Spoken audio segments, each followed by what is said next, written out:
Bapak Ibu saudara-saudara jemaat yang dikasihi Tuhan, selamat pagi, shalom. Kita bersyukur kepada Tuhan Sang Pemberi Hidup yang telah memperkenankan kita semua boleh menikmati hari baru, usbu baru, dan kita semua akan melaksanakan berbagai aktivitas di tengah-tengah seluruh pengabdian, pelayanan, dan kerja kita masing-masing.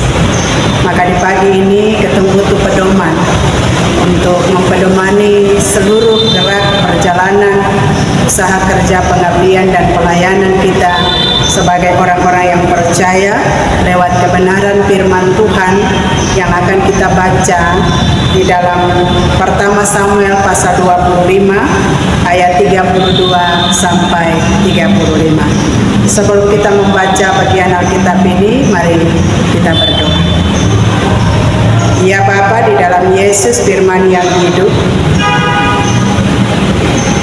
di pagi ini kami mau membaca bagian Alkitab yang kami yakini adalah kebenaran firman Tuhan.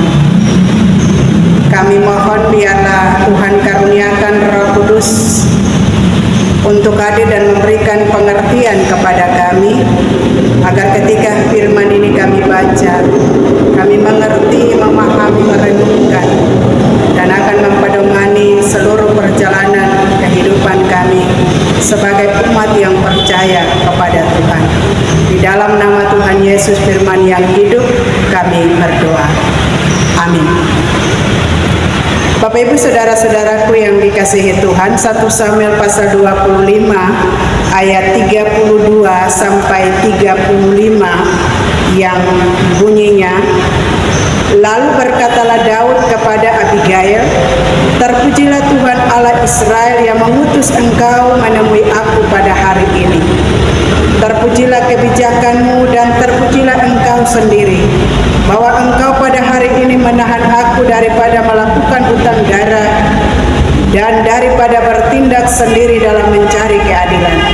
Tetapi demi Tuhan Allah Israel yang hidup yang mencegah aku daripada berbuat jahat kepadamu, jika engkau tadinya tidak segera datang menemui aku, pasti tidak akan ada seorang laki-laki pun tinggal hidup pada Nabal sampai fajar menyingsing. Lalu Daud menerima dari perempuan itu apa yang dibawanya untuk dia, dan berkata kepadanya, pulanglah dengan selamat ke rumahmu. Lihatlah aku mendengarkan perkataanmu dan menerima permintaanmu dengan baik. Demikianlah pembacaan Alkitab. Bapak Ibu dan saudara-saudara jemaat yang dikasihi Tuhan, sebagai orang-orang yang percaya kepada Tuhan, yang menerima kuasa kebangkitan, yang memberikan pengharapan yang baru dan kepastian hidup di dalam Tuhan, kita percaya bahwa kita ada sampai di perjalanan usbu ini karena kebaikan dan kemurahan Tuhan terjadi dalam seluruh kehidupan kita. Maka LPJ menetapkan 1 Samuel pasal 25 ayat 32 sampai 35 dengan tema pendidikan untuk keadilan. Pendidikan itu penting untuk mencerdaskan anak-anak bangsa dan membentuk karakter dan moral setiap anak-anak Tuhan.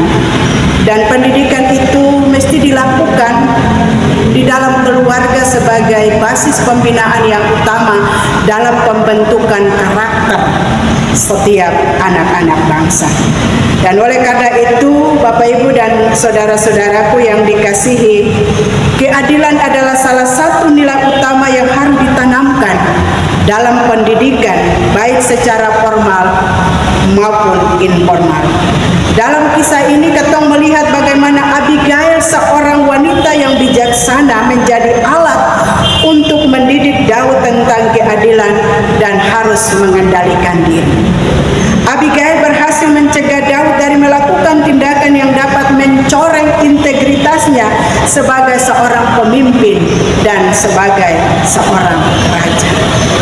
Bapak Ibu dan saudara-saudaraku yang kekasih, Abigail menunjukkan bahwa pendidikan untuk keadilan membutuhkan keberanian, membutuhkan kebijaksanaan dan empati.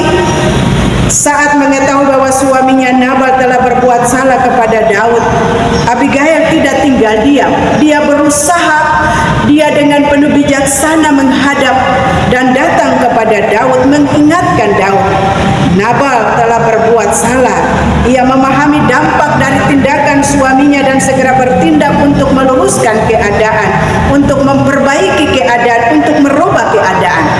Dalam konteks pendidikan ini mengajarkan bahwa keadilan tidak hanya ketong bicara tentang hukum yang salah, tetapi juga melibatkan usaha untuk mendamaikan dan memulihkan hubungan atau relasi. Abigail menggunakan pendekatan yang penuh hormat dan hikmat untuk menyampaikan kebenaran kepada Daud, sehingga Daud dapat melihat kesalahannya dan menghindari dosa.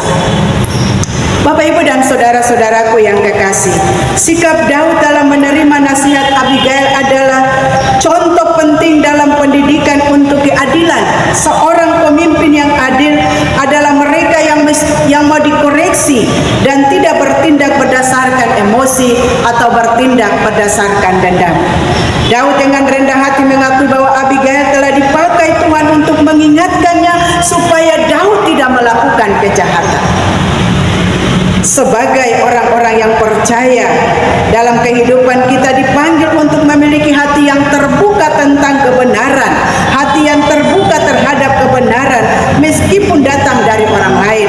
Keadilan dimulai dari hati yang bersedia mendengar dan mempertimbangkan masukan yang membangun supaya tidak terjadi kejahatan, tidak terjadi kesalahpahaman, untuk meluruskan setiap hal, mendatangkan berkat, mendatangkan sebuah perubahan hidup, mendatangkan pertobatan bagi orang-orang yang ada di sekitar kita. Bapak, Ibu, dan saudara-saudaraku, dalam konteks pendidikan modern, nilai-nilai seperti keadilan, nilai-nilai seperti empati dan tanggung jawab sosial harus diajarkan sejak dini. Abigail mengajarkan kita bahwa keadilan bukan hanya soal menegakkan aturan, tetapi juga soal mediasi konflik dengan kasih dan kebijaksanaan. Sebagai pengikut Kristus, sebagai orang-orang percaya, Bapak, Ibu, saudara-saudara, dan beta, ketong dipanggil untuk menjadi pendidik bagi orang lain, baik melalui ketong pun kata-kata maupun melalui ketong pun tindakan. Ketong bisa mempraktikkan keadilan dengan menjadi pendengar yang baik bagi mereka yang membutuhkan, berani mengingatkan dengan kasih ketika melihat ketidakbenaran, memperjuangkan kebenaran dengan cara-cara yang damai dan juga bijaksana. Karena Yesus menginginkan kita harus hidup berdamai dengan orang lain. Yesus mengajarkan kita untuk tetap memperjuangkan keadilan. Yesus mengajarkan kita untuk menegakkan kebenaran. Yesus mengajarkan kita untuk bagaimana menjaga dan membangun relasi yang sudah rusak, dan ketong tidak boleh membalas kejahatan dengan kejahatan. Bapak, Ibu, saudara-saudara, dari kisah Abigail dan Daud dalam pertama Samuel pasal 25 ayat 32 sampai 35, maukah ingat beta, Bapak, Ibu, dan saudara-saudara, bahwa keadilan adalah bagian penting dari kehidupan yang berkenan kepada Tuhan. Pendidikan untuk keadilan tidak hanya terjadi di ruang kelas, tetapi itu juga terjadi dalam kehidupan sehari-hari, di mana kita diajarkan untuk bertindak dengan kasih, bertindak dengan kebijaksanaan, dan bertindak dengan pengendalian. Marilah kita belajar dari Abigail untuk menjadi pendidik keadilan yang berani dan bijaksana, serta dari Daud untuk menjadi pembelajaran supaya dengan rendah hati maka kita dapat menciptakan komunitas yang mencerminkan kasih dan keadilan Tuhan di tengah dunia ini. Ketika kita berada dalam kondisi-kondisi dan situasi seperti ini, kita mesti belajar dari Abigail yang selalu menjadi pendidik keadilan yang berani dan bijaksana. Kita belajar dari Daud yang mendengar apa yang disampaikan Abigail dan dia dengan rendah hati menerima, dan dia memutuskan yang terbaik demi tercipta hubungan atau relasi dengan orang-orang di sekitarnya, dan ia tidak melakukan kejahatan. Oleh karena itu, Bapak, Ibu, sebagai orang percaya, dalam suasana kebangkitan Kristus ini. Kita belajar dan memaknai bahwa peristiwa kebangkitan Kristus, kemenangan Kristus atas kuasa maut, supaya keton tetap berdiri untuk menegakkan keadilan dan kebenaran. Keton tetap menjadi pendidik-pendidik yang baik, mulai dari keluarga, gereja, sampai kepada masyarakat. Dan itu tugas kita untuk melakukannya sebagai orang-orang percaya yang telah diselamatkan dari kuasa kebangkitan Tuhan. Tuhan Yesus memberkati kita semua. Shalom.